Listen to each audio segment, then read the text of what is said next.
사랑하는 성도 여러분, 그리고 진리의 말씀을 찾아 이곳에 오신 모든 분들께 우리 주 하나님의 평강이 함께 하시기를 기도합니다. 오늘 우리가 함께 묵상할 말씀의 여정을 시작하기에 앞서 잠시 여러분의 마음을 하나님께로 향하는 시간을 갖겠습니다. 주님, 이 시간 당신의 말씀을 듣기 위해 모인 모든 영혼들 위해 성령의 지혜와 위로를 부어주시옵소서.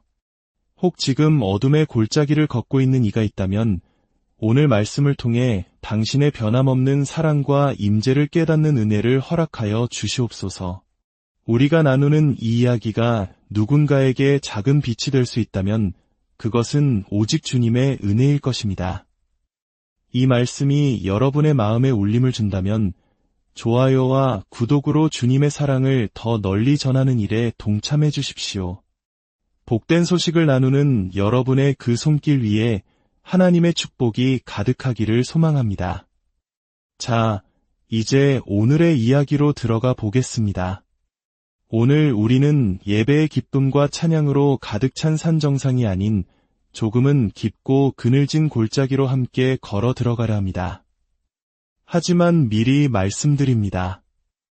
이 골짜기 반대편에는 분명 눈부신 산 정상이 우리를 기다리고 있습니다.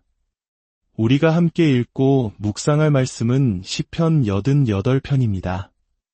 이 시편은 그리스도인이 인생의 가장 어두운 터널을 지날 때 어떻게 하나님 앞에 나아가야 하는지를 보여주는 매우 특별한 기도입니다.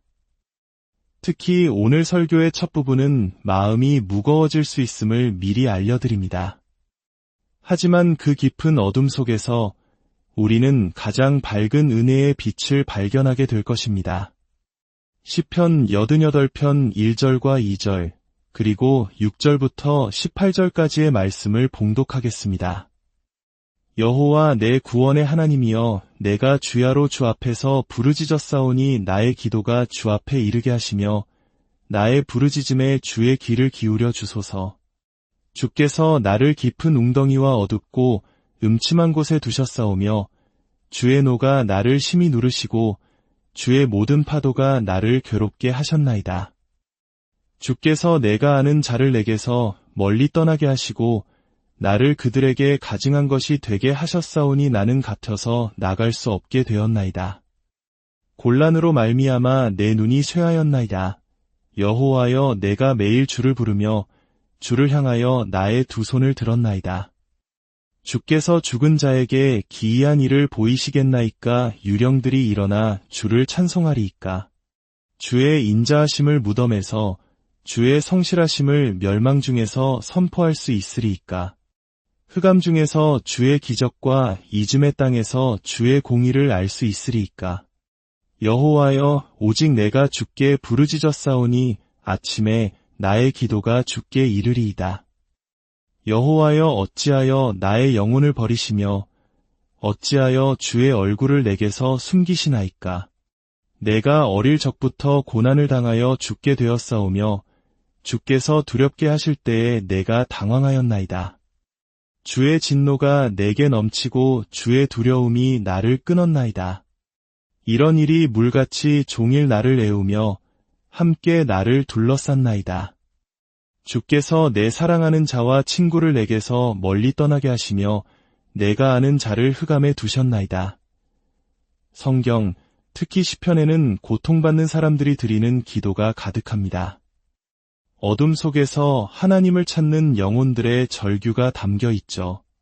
하지만 그 대부분의 기도는 마지막에 가서는 한 줄기 희망의 빛으로 마무리됩니다. 시편 기자들은 고통 속에서도 살아있는 자들의 땅에서 여호와의 선하심을 보게 될 줄 확신하노라고 고백하거나 주께서 나와 함께 하심을 내가 아나이다. 와 같은 믿음의 선포로 기도를 마칩니다. 하지만 오늘 우리가 읽은 시편 88편은 다릅니다. 시편 전체에서 단 2편, 시편 39편과 바로 이 88편만이 희망의 메시지 없이 끝납니다. 이 시에는 어둠이라는 단어가 3번이나 등장하며 마지막 구절을 장식하기까지 합니다. 우리가 읽은 한글 번역은 내가 아는 자를 흑암에 두셨나이다로 끝나지만 원어인 히브리어 성경에서 이 시의 가장 마지막 단어는 바로 흑암, 즉 어둠입니다. 더 직설적으로 번역하자면 이제 어둠이 나의 가장 친한 친구가 되었나야 라는 절망적인 고백으로 기도는 뚝 끊어집니다. 어떻게 이런 기도가 있을 수 있을까요? 희망이 아닌 어둠으로 끝나는 기도. 어떻게 이런 기도가 거룩한 성경에 기록될 수 있었을까요? 저는 이 시편이 우리에게 4가지 중요한 진리를 가르쳐주기 위해 이곳에 있다고 믿습니다. 첫째, 믿는 그리스도인에게도 어둠은 꽤 오랫동안 지속될 수 있다는 것. 둘째, 그러나 바로 그 어두운 시간이야말로 하나님의 은혜를 배우기에 가장 좋은 장소라는 것.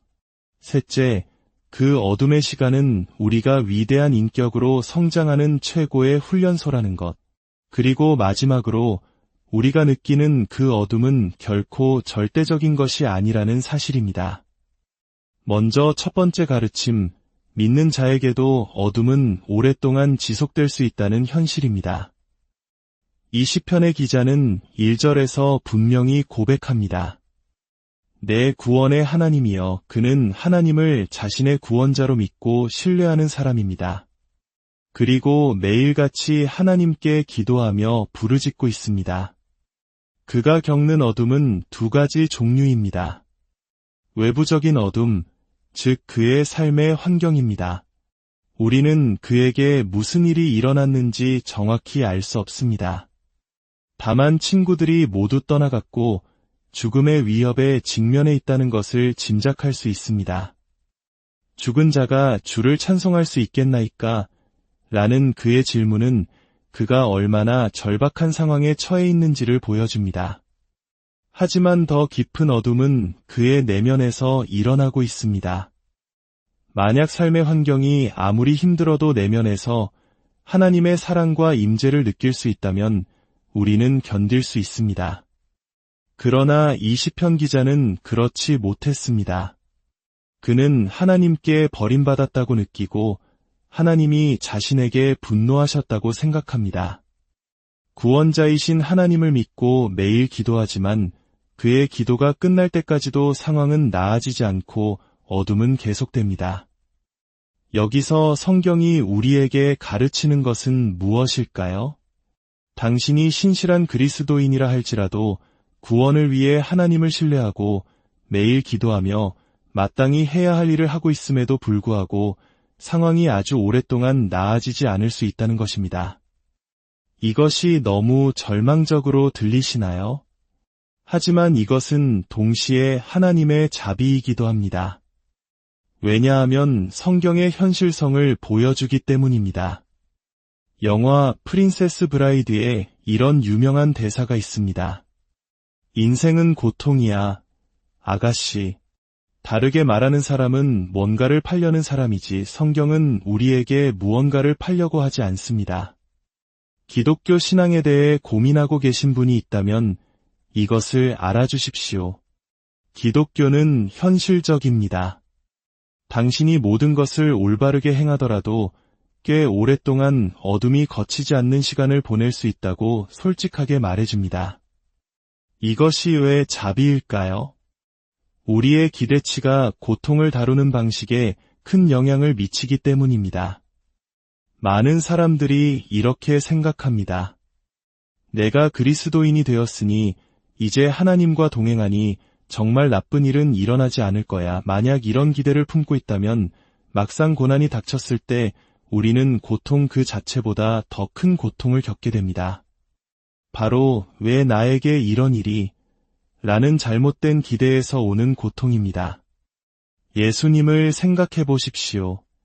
그분은 누구보다 의로우셨지만 평탄한 삶을 살지 않으셨습니다. 거절당하고 고문당하고 십자가에서 죽으셨습니다. 예수님께서는 요한복음 16장에서 분명히 말씀하셨습니다. 세상에서는 너희가 환난을 당하나 또한 종이 주인보다 더 크지 못하다고 하시며 세상이 자신을 미워했으니 너희도 미워할 것이라고 하셨습니다. 성경이 무엇을 파는 책이 아니라는 현실을 직시하고 우리의 기대치를 현실에 맞출 때 우리는 고통에 더 잘 대처할 수 있게 됩니다. 때로 우리가 겪는 고통의 절반은 고난 그 자체가 아니라 그것이 나에게 일어나서는 안 된다는 잘못된 기대감 때문입니다. 이제 두 번째 가르침으로 넘어가겠습니다. 어두운 시간은 하나님의 은혜를 배우기에 가장 좋은 장소입니다. 시편 기자의 기도를 자세히 들여다보면 그의 기도가 완벽하지 않다는 것을 알 수 있습니다. 그의 기도는 때로 신문에 가깝습니다. 죽은 자에게 기이한 일을 보이시겠나이까? 주의 인자하심을 무덤에서 선포할 수 있으리이까? 이 질문들은 빈정거림이 섞인 수사학적 질문입니다. 그는 마치 하나님께 이렇게 따지는 것 같습니다. 하나님, 제가 주를 위해 하고 싶은 일이 이렇게 많은데 저를 죽게 내버려 두시면 제가 어떻게 주를 증거하겠습니까? 이게 말이 됩니까? 그는 심지어 자신의 고통을 과장하기도 합니다. 내가 어릴 적부터 고난을 당하여 죽게 되었사오며 이것은 아마도 사실이 아닐 것입니다. 절망에 빠지면 우리는 종종 그 순간의 감정으로 자신의 전생애를 재단하는 경향이 있습니다. 하나님은 단 한 번도 내 곁에 계시지 않았어라고 말이죠. 그는 하나님께 불손하고 심지어 신성모독에 가까운 말을 쏟아냅니다. 기도의 마지막 구절, 어둠이 나의 가장 친한 친구가 되었나이다. 라는 말은 얼마나 끔찍한 고발입니까? 그는 하나님께 이렇게 말하고 있는 것입니다. 하나님, 지금 당신보다 차라리 이 어둠이 더 나은 친구입니다. 당신은 내게 아무런 위로도 주지 못합니다. 그는 기도를 제대로 하고 있지 않습니다. 그렇다면 도대체 이런 기도가 성경에 기록되어 있는 것일까요? 오래전 신학자 데렉 키드너의 주석에서 읽은 두 문장이 저의 삶을 바꾸어 놓았습니다. 그는 이렇게 말했습니다. 이러한 기도들이 성경에 존재한다는 사실 자체가 하나님의 이해하심에 대한 증거이다. 하나님은 사람이 절망에 빠졌을 때 어떻게 말하는지를 아신다. 이것이 무엇을 의미하는지 아시겠습니까? 하나님께서 이 기도를 성경에 포함시키셨다는 사실.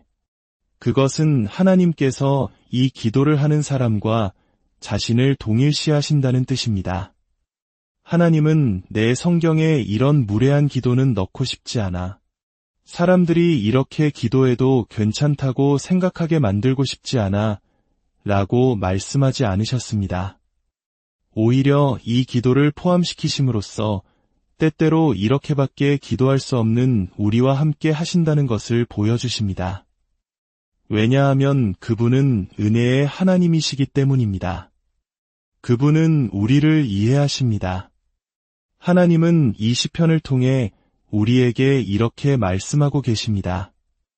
내가 너의 하나님인 것은 내가 아침마다 행복한 얼굴을 하기 때문이 아니다. 내가 모든 것을 올바르게 말하고 행동하기 때문도 아니다.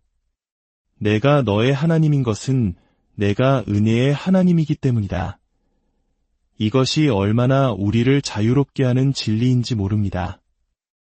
저는 좋은 시절보다 어두운 시절에 하나님의 은혜에 대해 10배는 더 많이 배웠다고 고백할 수 있습니다. 셋째로, 어둠의 시간은 우리가 위대한 인격으로 성장하는 최고의 훈련소입니다.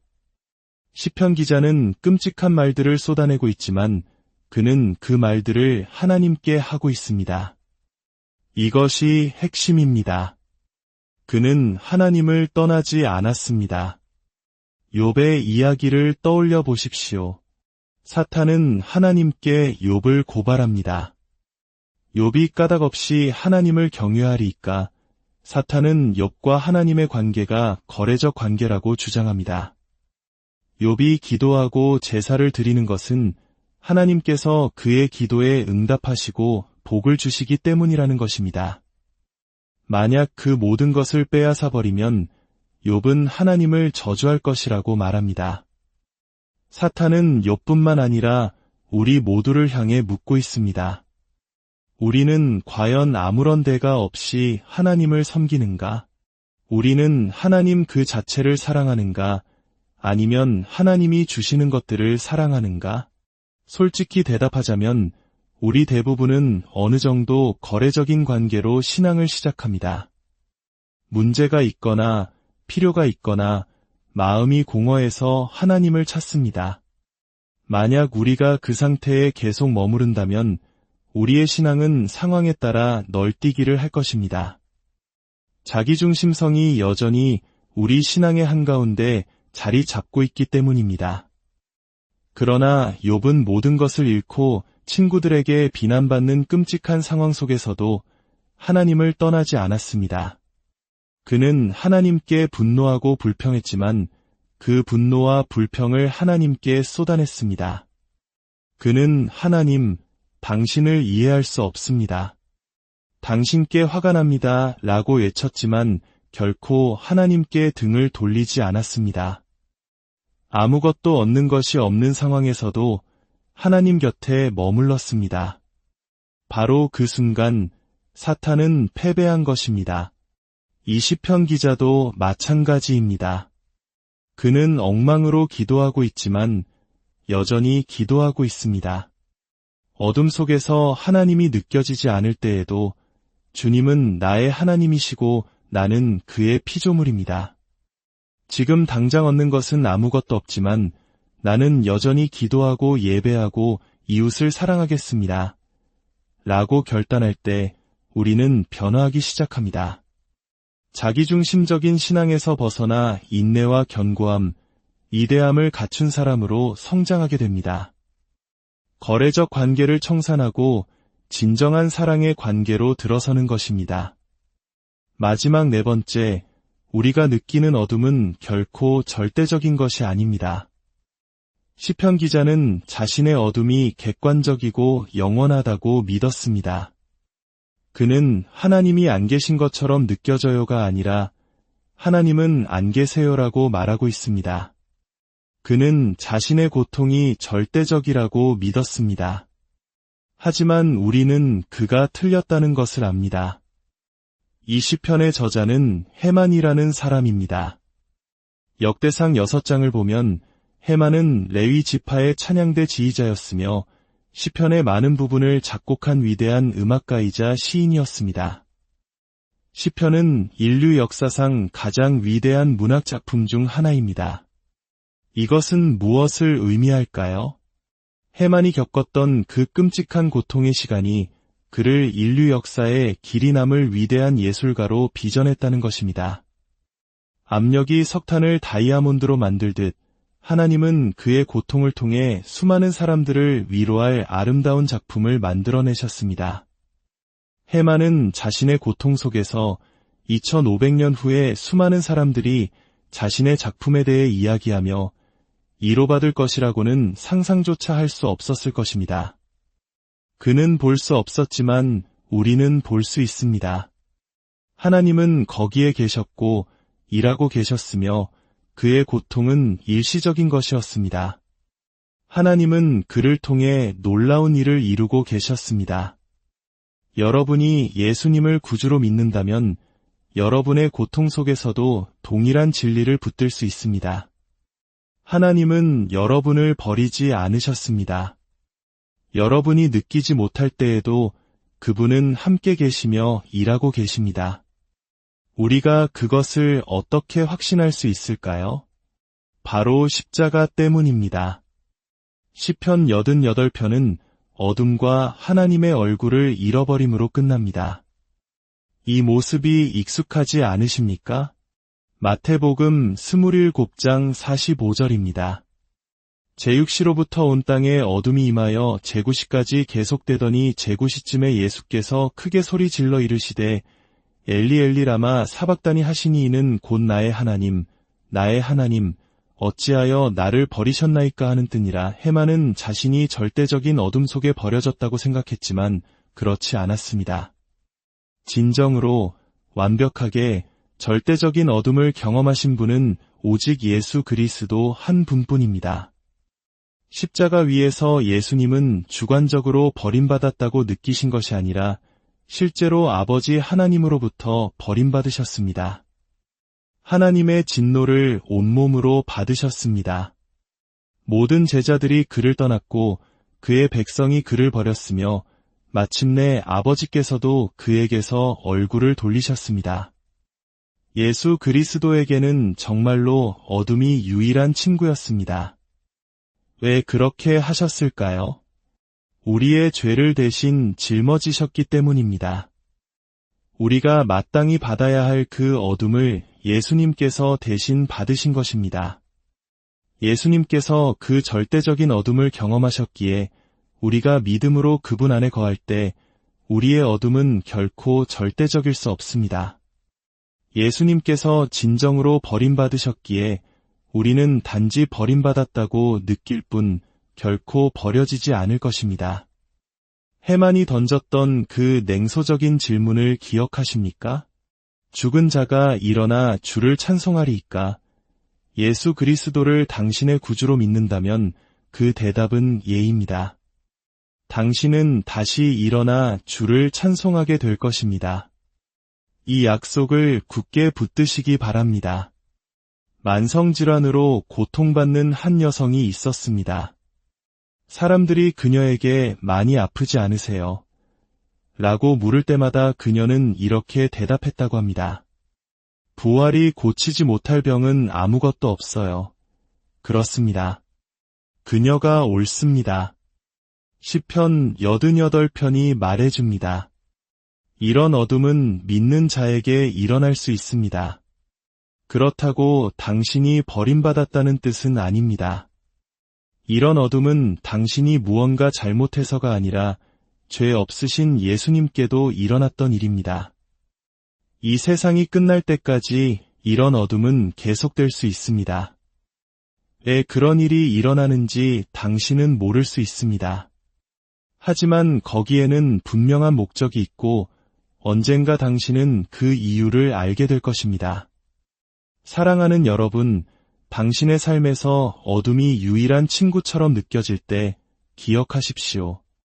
당신을 위해 기꺼이 어둠의 친구가 되어주신 예수 그리스도께서 지금도 당신의 손을 붙잡고 계십니다. 그분은 당신을 결코 버리지 않으실 것입니다.